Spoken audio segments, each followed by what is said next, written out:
एका मिनिटात घडतंय सार जन्म मृत्यूचा फेरफार.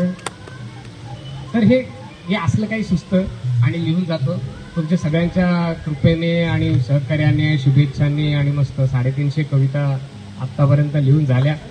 त्यातलं एक पण पुस्तक अजून आलं नाही. मी ठरवले 60 नंतर कामधंदा नसणार आहे, त्यावेळी एक पुस्तक बाहेर काढू आपण. 60 पर्यंत काम करायचं, नंतर आपण एक पुस्तक आणू. माझं एक प्रेझेंट परफेक्ट नावाचं पुस्तक होतं, त्यामध्ये ते चांगलं चाललं. त्याच्यामध्ये 4000 पुस्तकं आत्तापर्यंत विकली. तर विकणे खूप महत्त्वाचं आहे ना. तर सल्ले दिले काय नाही, व्यायाम करत राहा, एन्जॉय करत राहा. कारण 3 ताकदी असतात माणसाकडे. आता तुम्हाला हे सगळं कळलेलं आहे, मला वगैरे लेक्चर द्यायचं नाही. पहिली ताकद असते फिजिकल पॉवर. ती कधीच कमी होऊ देऊ नका. तर ती फिजिकल पॉवरमध्ये रोज जर तुम्ही व्यायाम केला, जरा उड्या बिड्या मारल्यास तर तुम्ही फिजिकल पॉवर राहील. ती कमी असते सर्वात. दुसरी असते मेंटल पॉवर, मानसिक ताकद. ती त्याच्यापेक्षा थोडी जास्त असते.